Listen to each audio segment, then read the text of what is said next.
नमस्कार मेरे प्यारे विद्यार्थीगण, फास्ट सेल्फ स्टडी चैनल में मैं आपका हार्दिक स्वागत करता हूं। आशा करता हूं कि आप लोगों की पढ़ाई बहुत अच्छे से चल रही होगी।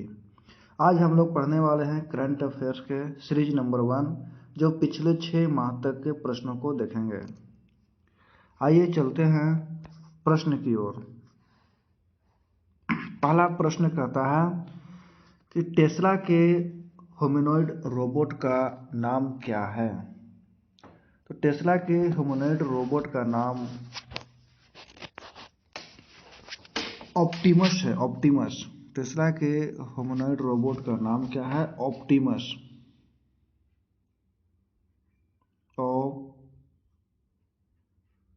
ऑप्टिमस है। टेस्ला के ह्यूमनॉइड रोबोट का नाम ऑप्टिमस है। ऑप्टिमस। टेस्ला कॉर्पोरेट एक अमेरिकी इलेक्ट्रिक वाहन और संधारणीय ऊर्जा कंपनी है जो कैलिफोर्निया के पालो अल्टो में स्थित है। टेस्ला का संस्थापक एलन मस्क। टेस्ला का सीईओ एलन मस्क। दूसरा क्वेश्चन, थंडरग्यूट महोत्सव का 3 दिवसीय उत्सव किस देश में मनाया जाता है? तो थंडरग्यूट महोत्सव जो है वो म्यांमार में मनाया जाता है। थंडरग्यूट महोत्सव को म्यांमार का प्रकाश महोत्सव के रूप में जाना जाता है। थंडरग्यूट महोत्सव का संबंध जो है बौद्ध धर्म से है, क्योंकि बुद्ध के स्वर्ग से अवतरण का स्वागत करने के लिए थंडरग्यूट महोत्सव मनाया जाता है।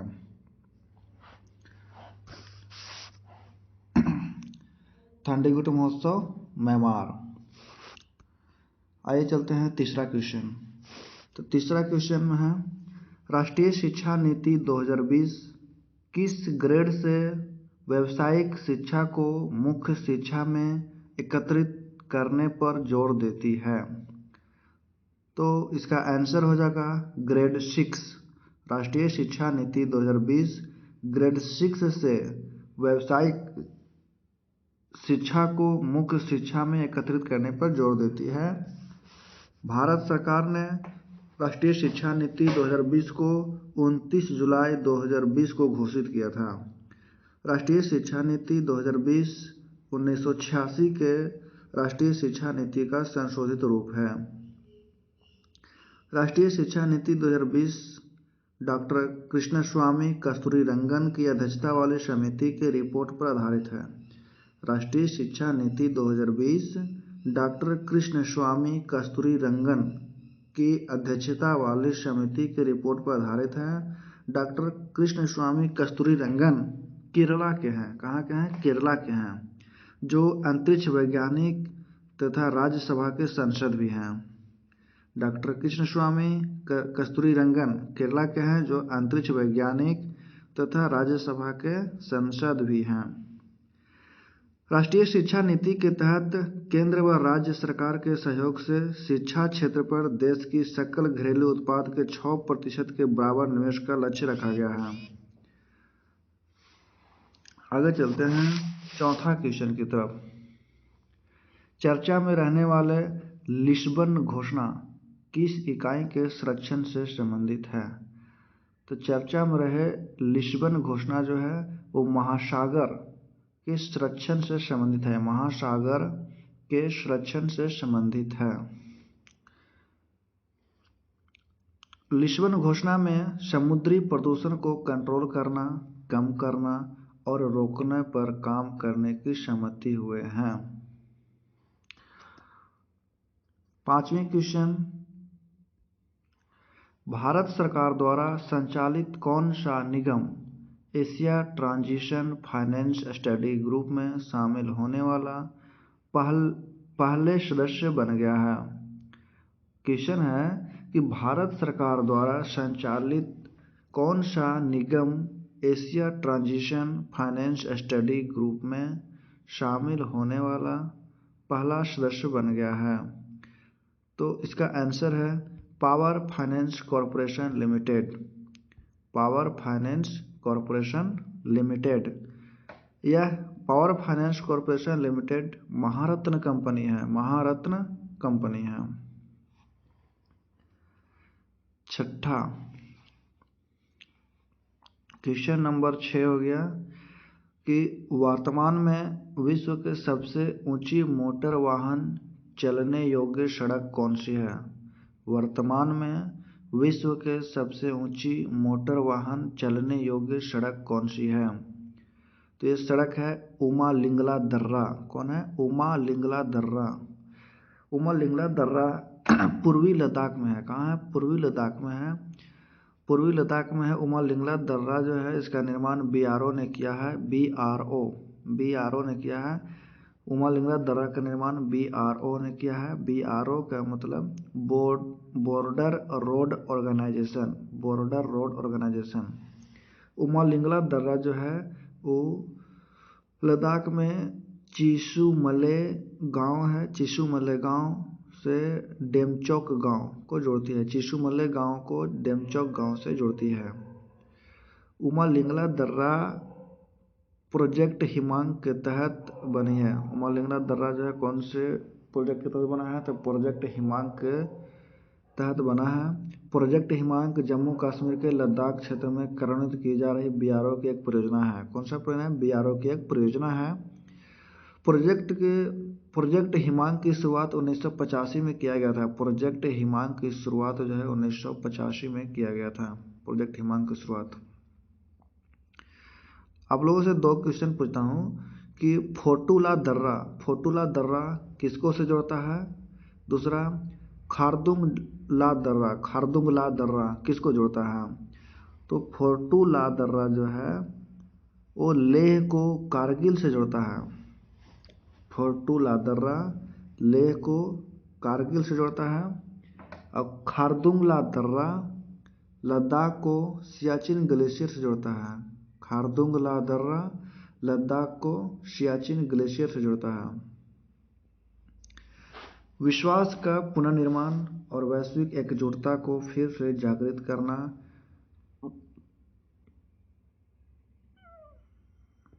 क्वेश्चन नंबर 7 पर आते हैं। क्वेश्चन नंबर 7 कहता है कि वर्ष 2023 के लिए 78वें संयुक्त राष्ट्र महासभा के थीम का नाम बताएं। वर्ष 2023 के लिए 78वें संयुक्त राष्ट्र महासभा के थीम का नाम क्या है।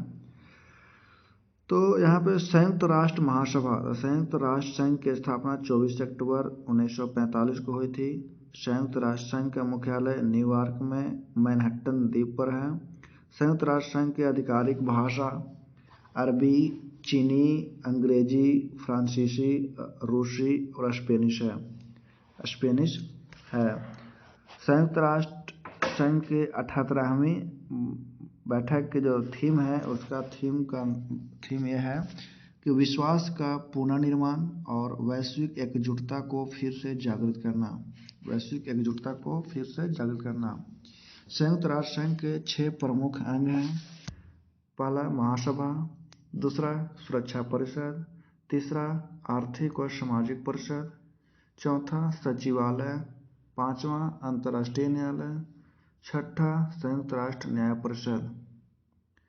सुरक्षा परिषद का मुख्य काम क्या होता है, आप जानते हैं? सुरक्षा परिषद, तो सुरक्षा परिषद का मुख्य काम अंतर्राष्ट्रीय शांति और सुरक्षा बनाए रखना होता है। सुरक्षा परिषद को विश्व का सिपाही कहा जाता है। सुरक्षा परिषद को विश्व का सिपाही कहा जाता है। सुरक्षा परिषद में 15 सदस्य होता है। 5 अस्थायी सदस्य होता है, 10 अस्थायी सदस्य होता है। 10 अस्थायी सदस्यों का कार्यकाल 2 वर्ष का ही होता है। 5 अस्थायी सदस्य का नाम चीन, फ्रांस,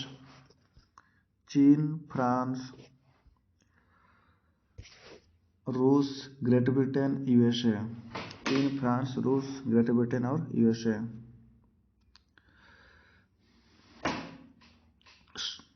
अगला क्वेश्चन चलते हैं। Question number 8। भारत के किस रेलवे स्टेशन को यूनेस्को का एशिया पैसिफिक सांस्कृतिक विरासत पुरस्कार मिला है। तो इसका आंसर है बायकुला रेलवे स्टेशन, मुंबई में है। भारत के किस रेलवे स्टेशन को यूनेस्को का एशिया पैसिफिक सांस्कृतिक विरासत पुरस्कार मिला है। तो यह बायकुला रेलवे स्टेशन मुंबई में है। मुंबई में यूनेस्को का मुख्यालय पेरिस, फ्रांस में है। यूनेस्को का मुख्यालय पेरिस, फ्रांस में है। UNESCO United Nations Educational, Scientific and Cultural Organization. UNESCO का फुल फॉर्म होता है United Nations Educational, Scientific and Cultural Organization. Question number 9 की तरफ चलते हैं। तो क्वेश्चन नंबर 9, भारत सरकार ने 2030 तक ऊर्जा मिश्रण में प्राकृतिक गैस के हिस्सेदारी कितने प्रतिशत तक बढ़ाने का लक्ष्य रखा है? भारत सरकार ने 2030 तक ऊर्जा मिश्रण में प्राकृतिक गैस के हिस्सेदारी कितने प्रतिशत तक बढ़ाने का लक्ष्य रखा है? इसका आंसर है 15%। क्वेश्चन नंबर 10, भारत की संसद के नए भवन के प्रभारी वास्तुकार का नाम क्या है? तो भारत के नए संसद भवन बना है, उसके प्रभारी वास्तुकार का नाम है बिमल पटेल। बिमल पटेल। नए संसद भवन में टोटल 1272 सीट है, 6 द्वार है, मतलब 6 दरवाजा है, अंदर जाने के लिए 6 दरवाजा है।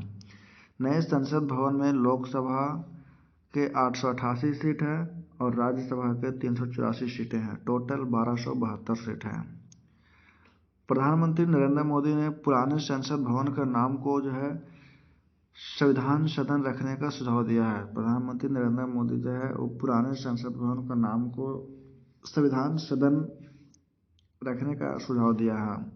नए संसद भवन बनाने में 970 करोड़ रुपए की लागत लगी है। नए संसद भवन बनाने में 970 करोड़ रुपए की लागत लगी है। अगला क्वेश्चन नंबर 11, किस राज्य ने अप्रैल 2023 में ट्रांसजेंडर समुदाय को ओबीसी का दर्जा दिया है? Answer Madhya Pradesh. Question number 12, Bharat का पहला सेमीकंडक्टर अर्धचालक निर्माण हेतु प्लांट किस राज्य में स्थापित किया जाएगा? क्वेश्चन नंबर 12 का आंसर हो जाएगा गुजरात। भारत का पहला सेमीकंडक्टर अर्धचालक निर्माण हेतु प्लांट गुजरात में स्थापित किया जाएगा। गुजरात की राजधानी है गांधीनगर। गुजरात का सीएम मुख्यमंत्री है भूपेंद्र भाई पटेल। भूपेंद्र भाई पटेल। क्वेश्चन नंबर 13 की तरफ चलते हैं। अंतर्राष्ट्रीय बुकर पुरस्कार 2023 किसे दिया गया है? बुकर पुरस्कार नहीं, अंतर्राष्ट्रीय मैन बुकर पुरस्कार है, यहाँ पर मैन लगा है। अंतर्राष्ट्रीय मैन बुकर पुरस्कार 2023 किसे दिया है? क्वेश्चन नंबर 13 कहता है कि अंतर्राष्ट्रीय मैन बुकर पुरस्कार 2023 किसे दिया गया है? तो अंतर्राष्ट्रीय मैन बुकर पुरस्कार 2023 जो है ना जॉर्जी गोस्पोदिनेव को दिया गया। जॉर्जी गोस्पोदिनेव को दिया गया है। जॉर्जी गोस्पोदिनेव बुल्गारिया के हैं, जिन्हें टाइम शेल्टर के लिए दिया गया है। जिन्हें टाइम शेल्टर के लिए अंतर्राष्ट्रीय मैन बुकर पुरस्कार दिया गया है 2023। अंतर्राष्ट्रीय मैन बुकर पुरस्कार 2023 टाइम शेल्टर के लिए जॉर्जी गोस्पोदिनेव को दिया गया है, जो बुल्गारिया के हैं। बुकर पुरस्कार 2023 एगो होता है अंतर्राष्ट्रीय मैन बुकर पुरस्कार जो जॉर्जी गोस्पोदिनेव को दिया गया है टाइम शेल्टर के लिए, और दूसरा है बुकर पुरस्कार। तो बुकर पुरस्कार 2023 पॉल लिंच को दिया गया। पॉल लिंच को दिया गया है, जो आयरिश लेखक हैं। पॉल लिंच आयरिश लेखक हैं। बुकर पुरस्कार 2023 जो है ना प्रोफेट सॉन्ग के लिए दिया गया। प्रोफेट सॉन्ग के लिए पॉल लिंच को बुकर पुरस्कार दिया गया। प्रोफेट सॉन्ग के लिए पॉल लिंच को बुकर पुरस्कार 2023 दिया गया है।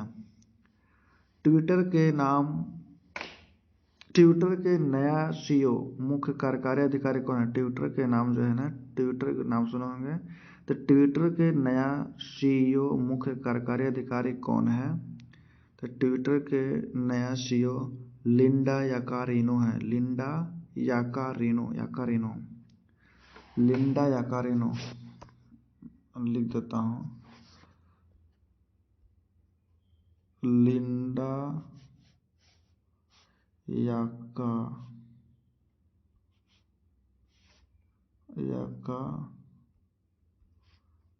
याकारिनो, लिंडा याकारिनो है, याकारिनो।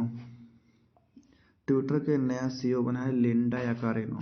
ट्विटर के लोगो जो है, लोगो नाम का जो लोगो है, ट्विटर नाम का जो लोगो वो बदल गया है। पहले एक पक्षी था, अब बदल करके एक्स हो गया है। एक्स मतलब कि एक्स, ये वाला एक्स हो गया है।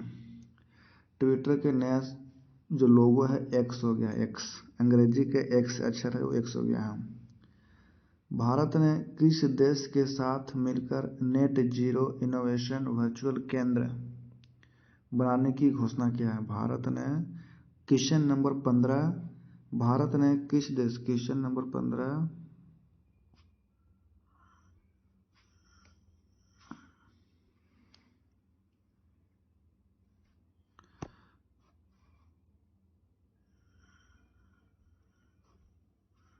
क्वेश्चन नंबर 15 कहता है कि भारत ने किस देश के साथ मिलकर नेट जीरो इनोवेशन वर्चुअल केंद्र बनाने की घोषणा की है? तो है आंसर इसका ब्रिटेन। भारत ब्रिटेन के साथ मिलकर के नेट जीरो इनोवेशन वर्चुअल केंद्र बनाने की घोषणा की है। क्वेश्चन नंबर 16, भारत की नव उद्घाटित संसद में सांसदों के लिए कुल कितनी सीटें हैं? संसद भवन है तो भारत के नव उद्घाटित संसद भवन में सांसदों के लिए कुल कितनी सीटें हैं? क्वेश्चन नंबर 16 कह रहा है। तो अभी बताया आप लोगों को कि नव उद्घाटित संसद भवनों में संसद के लिए कुल सीटों की संख्या 1272 है, जिसमें लोकसभा के 888 और राज्यसभा के लिए 384 सीटें हैं। 6 दरवाजे हैं, तो इसका आंसर हो जाएगा 1272। 1272 आंसर इसका हो जाएगा क्वेश्चन नंबर 16 का। आगे चलते हैं क्वेश्चन नंबर 17 की ओर। क्वेश्चन नंबर 17 कहता है कि नासा के मून टू मार्स प्रोग्राम के प्रमुख के रूप में किसे नियुक्त किया गया है? नासा के मून टू मार्स प्रोग्राम के प्रमुख के रूप में किसे नियुक्त किया गया है? आंसर है अमित क्षत्रिय। अमित क्षत्रिय, अमित क्षत्रिय एक भारतीय हैं। नासा के मून टू मार्स प्रोग्राम के प्रमुख रूप में किसे नियुक्त किया गया है? अमित क्षत्रिय को नियुक्त किया गया। अमित क्षत्रिय एक भारतीय हैं।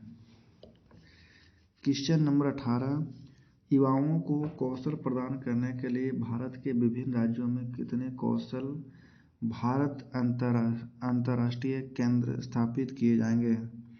युवाओं को कौशल प्रदान करने के लिए भारत के विभिन्न राज्यों में कितने कौशल भारत अंतर्राष्ट्रीय केंद्र स्थापित किए जाएंगे?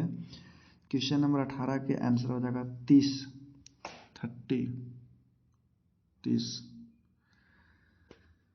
क्वेश्चन नंबर 19 कहता है कि विश्व वेटलैंड दिवस के रूप में मनाया जाता है। तो विश्व वेटलैंड दिवस के रूप में मनाया जाता है 2 फरवरी को। क्वेश्चन नंबर 19 का आंसर हो जाएगा 2 फरवरी।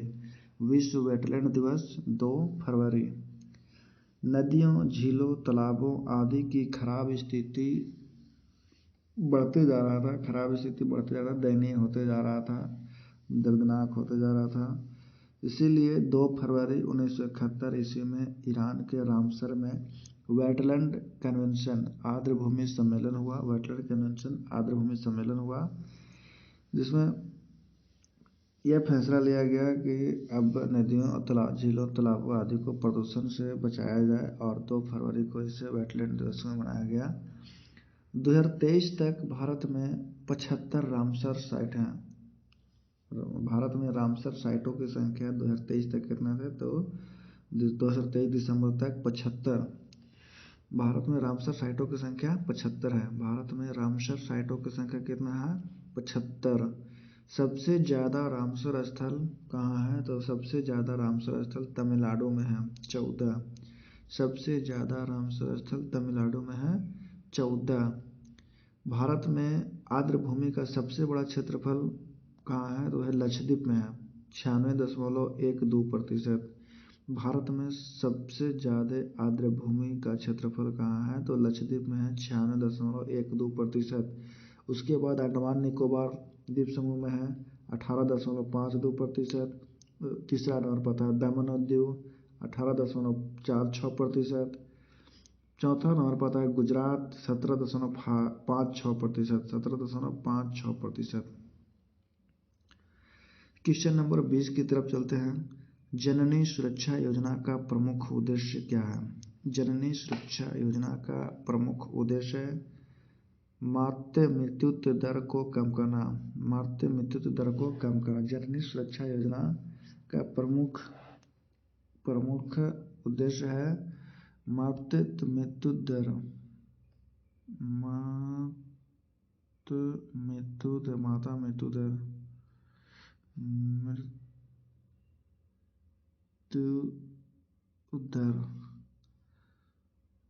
को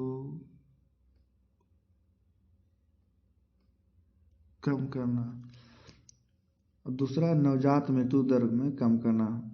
जननी सुरक्षा योजना का प्रमुख उद्देश्य है माता मृत्यु दर को कम करना और दूसरा है नवजात मृत्यु दर को कम करना, मतलब दोनों दो है। जननी सुरक्षा योजना का प्रमुख दो उद्देश्य है माता मृत्यु दर को कम करना और नवजात मृत्यु दर को कम करना। स्वास्थ्य और परिवार कल्याण मंत्रालय का पहल है, इसको 2005 में लॉन्च किया गया था, 2005 में शुरू किया गया था। जननी सुरक्षा योजना जो है 2005 में शुरू किया गया था। आगे चलते हैं क्वेश्चन नंबर 21 की तरफ। क्वेश्चन नंबर 21 कहता है कि from dependence to self reliance पुस्तक लेखक कौन है? From dependence to self reliance पुस्तक लेखक कौन है? उसका लेखक है Bimal Jalan. From dependence to self reliance पुस्तक लेखक है बिमल जलान। क्वेश्चन नंबर 22 कहता है कि 2022 में विश्व में ग्रीन हाउस गैसों के उत्सर्जन में भारत किस स्थान पर था? तो 2022 में विश्व में ग्रीन हाउस गैसों के उत्सर्जन में भारत किस स्थान पर था? तो 10वें नंबर पर था। कितना था? 10वें नंबर पर था। लेकिन वर्तमान में ग्रीन हाउस गैसों के उत्सर्जन में भारत का स्थान 12वां है। ग्रीन हाउस गैस मुख्यतः 6 है। ग्रीन हाउस गैस मुख्यतः 6 हैं। Carbon dioxide, methane, nitrous oxide, hydrofluorocarbon जिसे HFC कहता है, हाइड्रोफ्लोरोकार्बन को HFC कहता है, perfluorocarbon PFC, sulphur hexafluoride SF6। तो ग्रीन हाउस गैस मुख्यतः 6 ही है, 6। Carbon dioxide, methane, nitrous oxide, hydrofluorocarbon, perfluorocarbon, sulphur hexafluoride. आगे चलते हैं क्वेश्चन नंबर 23 की तरफ। भारतीय जैविक डाटा केंद्र किस राज्य में स्थापित किया जा रहा है? भारतीय जैविक डाटा केंद्र किस राज्य में स्थापित किया जा रहा है? इसका आंसर है हरियाणा। भारतीय जैविक डाटा केंद्र हरियाणा में स्थापित किया जा रहा है। हरियाणा की राजधानी है चंडीगढ़। चंडीगढ़ एक और राज्य की राजधानी है पंजाब की राजधानी। पंजाब की राजधानी भी चंडीगढ़ है और हरियाणा की राजधानी भी चंडीगढ़ है। हरियाणा का CM है मनोहर लाल खट्टर और पंजाब का CM है भगवंत मान। हरियाणा का CM है मनोहर लाल खट्टर, पंजाब का CM भगवंत मान। क्वेश्चन नंबर 24 की ओर चलते हैं। निशार उपग्रह किन संगठनों द्वारा संयुक्त रूप से विकसित किया गया है? निशार उपग्रह किन संगठनों द्वारा संयुक्त रूप से विकसित किया गया है? तो इसका आंसर होगा इसरो और नासा। क्वेश्चन नंबर 24, निशार उपग्रह किन संगठनों द्वारा संयुक्त रूप से विकसित किया गया है? तो इसका आंसर होगा इसरो और नासा। निशार का शाब्दिक अर्थ होता है खुद को बलिदान करने वाला। निशार का शाब्दिक अर्थ होता है खुद को बलिदान करने वाला, निशार। क्वेश्चन नंबर 25 कहता है कि भारत के G20 प्रतीक चिन्ह में क्या है? भारत के G20 प्रतीक चिन्ह में 7 पखुड़ियों वाला कमल है। भारत के G20 प्रतीक चिन्ह में 7 पखुड़ियों वाला कमल है। G20 का हेडक्वार्टर छत्रपति शिवाजी महाराज टर्मिनस मुंबई में है। G20 का हेडक्वार्टर जो है मुख्यालय कहाँ है? तो छत्रपति शिवाजी महाराज टर्मिनस मुंबई में है। 2023 में G20 की मेजबानी भारत किया है। G20 2023 का थीम जो था वासुधैव कुटुंबकम 2023 में G20 का थीम जो है वासुधैव कुटुंबकम 2023 की मेजबानी भारत किया है। G20 2023 के थीम वासुधैव कुटुंबकम, जिसका अर्थ होता है एक धरती, एक परिवार, एक भविष्य।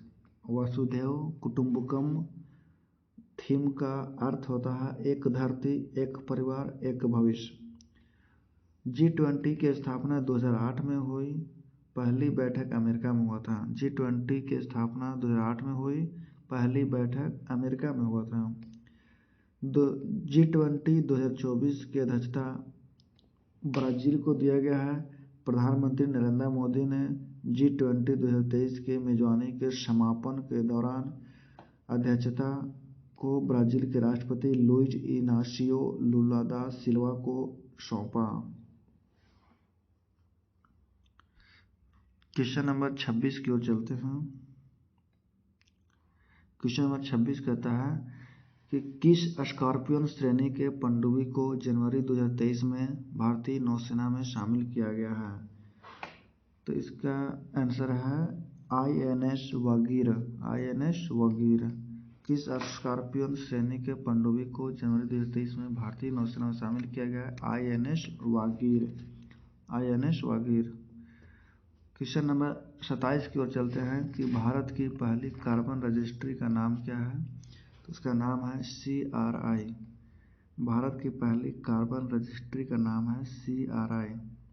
क्वेश्चन नंबर 28 की तरफ चलते हैं।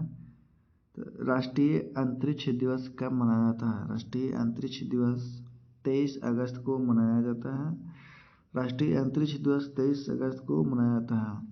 चंद्रयान 3 के चंद्रमा के दक्षिणी ध्रुव पर सफल लैंडिंग होने के उपलक्ष्य में प्रति वर्ष 23 अगस्त को प्रधानमंत्री नरेंद्र मोदी ने घोषणा किया कि मनाया जाएगा। राष्ट्रीय अंतरिक्ष दिवस मनाने की घोषणा प्रधानमंत्री नरेंद्र मोदी ने 23 अगस्त को किया है कि चंद्रयान 3 के चंद्रमा के दक्षिणी ध्रुव पर सफल लैंडिंग होने के उपलक्ष्य में प्रति वर्ष 23 अगस्त को राष्ट्रीय अंतरिक्ष दिवस मनाया जाएगा। यह घोषणा प्रधानमंत्री नरेंद्र मोदी का है। Question number 29। भारत का पहला सौर मिशन आदित्य L1 को किस रॉकेट से लॉन्च किया गया? भारत का पहला सौर मिशन आदित्य L1 को PSLV C57 के जरिए लॉन्च किया गया है। भारत का पहला सौर मिशन आदित्य L1 को PSLV C57 के जरिए लॉन्च किया गया है। भारत आदित्य L1 जो है ना, भारत का पहला सौर मिशन है।